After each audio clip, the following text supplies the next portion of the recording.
Hello, I'm the Nostalgia Critic. I remember it so you don't have to. Well, there's no doubt about it. Theme songs played a huge part in our childhoods. They were fun, clever, enjoyable, and catchy as hell. In fact, a lot of these songs still stay hidden in the darkest corners of our memory, just waiting for inopportune moments to spring out of our heads and ruin our concentration.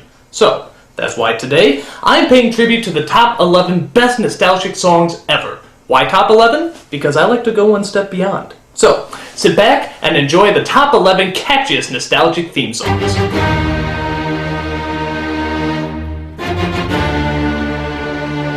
Number 11. For many of us, Sesame Street was the first show we ever saw, and it only figures that the theme song would be as irritatingly catchy as the lessons it teaches us. My only problem with this song is that they never do tell you how to get to Sesame Street. I mean, where the hell is it? Is it in Brooklyn? Chicago? New York? How do you get to this damn place? Wherever the hell it is, it made for a really great song, and the perfect beginning for our countdown. Number 10. God, I hate this song. I think most people do, but it doesn't matter. Once you hear that obnoxious synthesizer in the opening, you're gonna be humming this crap for the rest of your life. What is that thing anyhow? Dude, if every book played this song when I opened it up, I would never read again. Still, you can't fault the song for being so damn catchy, or the fact that it was the only show that actually made us want to read books. With that said, Reading Rainbow is the perfect placement for the number 10 spot. Number 9. This character was so popular that she actually got 2 hit shows with 2 hit theme songs. One was a game show where the entire theme song was played a cappella. Carmen Sandiego. And the other was a cartoon show with a full-fledged choir singing all the way through.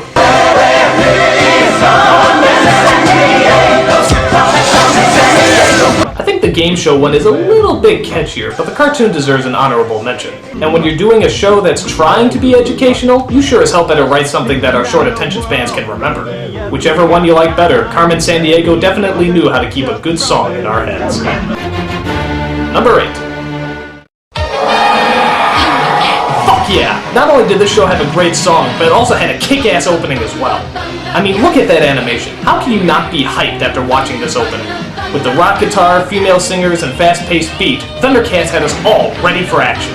In fact, maybe it did it a little too well. I mean, as soon as the show started, the characters never moved like in the opening. I mean, look at this. They're barely moving a muscle. Do something! Nah, well, with that said, the opening song did a great job of hyping us up. So good that we didn't even care if the opening was better than the show half the time. Mixing great animation and great tunes, Thundercats is easily the perfect combo. Number 7.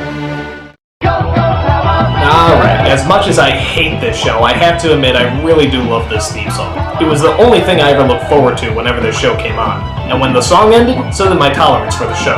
But let's face it, it's a cool song, with its fast pace, kick-ass guitar, and lyrics that are pretty easy to remember. Hate the show, love the song, but hey, that's Mighty Morphin Power Rangers for you. Number 6. Ah yes, you can't think All-American without thinking G.I. Joe, and their song was the keen essential American theme. It was big, triumphant, and one of the few theme songs that actually had counterpoint melodies, which means you always needed another kid to help you sing it. This is back in the day when the worst terrorist we had to deal with was Cobra. God, I miss Cobra. When he threatened us, it was funny. When the real terrorists threatened us, it's just creepy. But when we heard that victorious theme, we all knew we'd be okay. Why? Because G.I. Joe is there! G.I. Joe! G.I. Joe, a real American theme song. Number 5. Another song that practically seemed all-American was Transformers. True, the guitar was great, the theme was memorable, and the animation was cool, but by far the best part was hearing that robotic voice say, Jesus, I could hear that all day.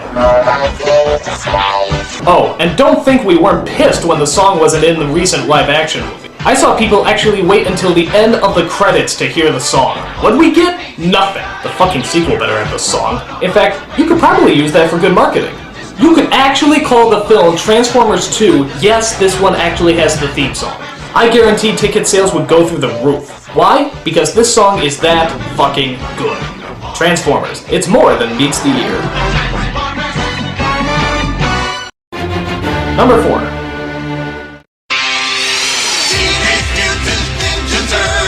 You'd think with all the lyrics in the world, the hardest ones to put to music would be Teenage Mutant Ninja Turtles. But surprisingly, they turned this totally insane title into one hell of a great song. I mean, every kid in the world knew this song, and got hyped up whenever we heard it. Though just like the Thundercats opening, it never looked quite as good as the opening credits. I mean, here's the opening, and now here's the actual show. I mean, do they look anything alike? I think most of these shows threw all their time and energy into the openings because they knew that once they hooked us in, we'd probably be too lazy to change the channel. Luckily, Ninja Turtles kicked ass, and it had a kick-ass song to go with it. Although I don't think turtle power ever became a popular phrase, no matter how much they tried to force it down our throats. Still, Ninja Turtles was the shit, and so is the theme song, making these Heroes and a Half show number 4 on the countdown. Number 3. Anything by the Richard Stone Team. For those of you who don't know, Richard Stone was a composer and songwriter in the 80s and 90s. He hit the big time when Steven Spielberg asked him to do the music and songs for some Warner Brothers cartoons he was producing. And the rest is history. Richard Stone and his team put together some of the cleverest and catchiest theme songs that ever hit TV. Remember this timeless classic? We're tiny, we're toony, we're all a little loony. How about this one? Come to Tasmania, come to Tasmania. And of course, the always popular The Pinky and the Brain, yes, Pinky and the Brain. Stone's team didn't just do theme songs, though. They did all the music for the shows. Every little melody, every musical segue, and the only song in the world that actually made you want to learn geography. United States, Canada, Mexico, Panama, Haiti, Jamaica, Peru, Republic, Dominican, Cuba, Caribbean, Greenland, El Salvador, too. I mean it, everyone tried to learn this song but could never get it down. Anyone that made you actually try to educate yourself without you even knowing it is doing something right. Sadly, Richard Stone lost his life to pancreatic cancer in 2001, leaving a legacy of great music behind. Luckily, he is survived by these incredible tunes. With great music, fantastic lyrics, and ingenious writing, Richard Stone's team is more than eligible for the number 3 spot. And now our song is done. Number 2. Talk about a song short on lyrics. The Inspector Gadget song has a total of 5 words in the entire thing. Inspector, Gadget, Go, and Woohoo. And yet they still managed to make this one of the catchiest songs that children ever heard. So how can a song with almost no lyrics stay fresh in our heads for so long? I don't know. It just does. While the opening credits are great, it's the closing credits I always look forward to, because that's where you hear Dr. Claus say, I'll get you next time, Gadget. Next time. and not forgetting.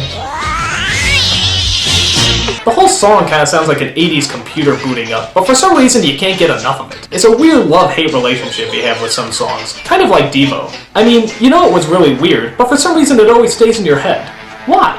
For whatever reason, Inspector Gadget isn't leaving us anytime soon, and if you manage to forget about this song right after you hear it, consider yourself dehumanized. And the number 1 catchiest nostalgic theme song is... God damn this song. From the minute you hear it, it is never gonna leave your head. This song tormented so many children I can't even explain. You think you're trying to answer the questions on your math test, but nope, all you're thinking about is... You think you're playing basketball with your teammates, but nope, all you're thinking about is... You think you're about to achieve enlightenment. The pearly gates of knowledge are opening up, and all the secrets of the universe are about to be revealed. But no! All you're thinking about is... It will never leave, it will never leave. It's like an addiction. You think you're over it. You think, I only know a few lyrics of the song. What is it? Life is like a hurricane here in Duckburg. Race cars, lasers, airplanes, it's a Duckblurg. Might solve a mystery or rewrite history. DuckTales woohoo. Every day that I've been making DuckTales woohoo. Tails so daring, you can do DuckTales. Danger lurks behind you. There's a stranger out to find you. What to do is just grab onto some DuckTales! Woohoo! I mean, once you hear it once, it will never, ever go away. And you wanna know what the creepy thing is? I think this show stayed on the air strictly because of the theme song. I mean, think about it. What do you actually remember about this show? I remember Scrooge, his nephews, a pilot who crashed a lot. And that's it! I don't remember remember a goddamn other thing about this show. This show literally kept bringing us back simply because of the song. It is that powerful.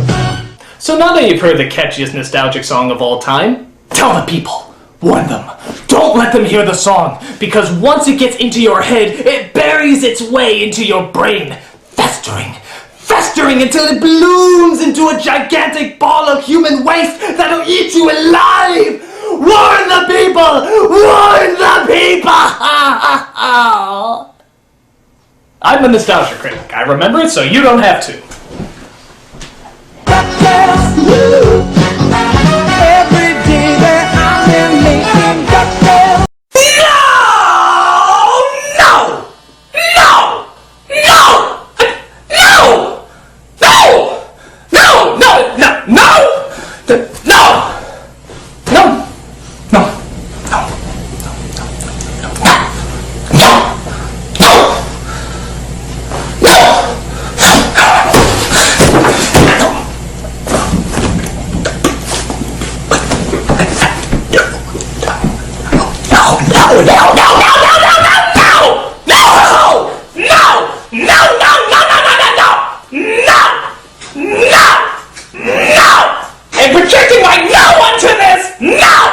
Hello, I'm the Nostalgia Critic. I remember it so you don't have to. And I have a bone to pick with one angry video game nerd.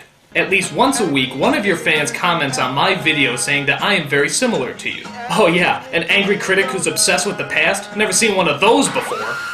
But the fact of the matter is, these comparisons keep coming and coming and coming. As both you and I know, there is no comparison. I am by far the greater talent.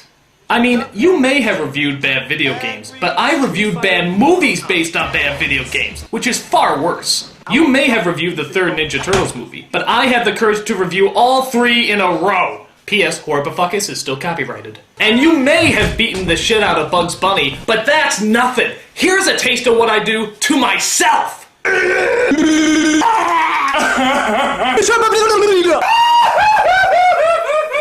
And if that's what I can do to me, just imagine what I can do to you.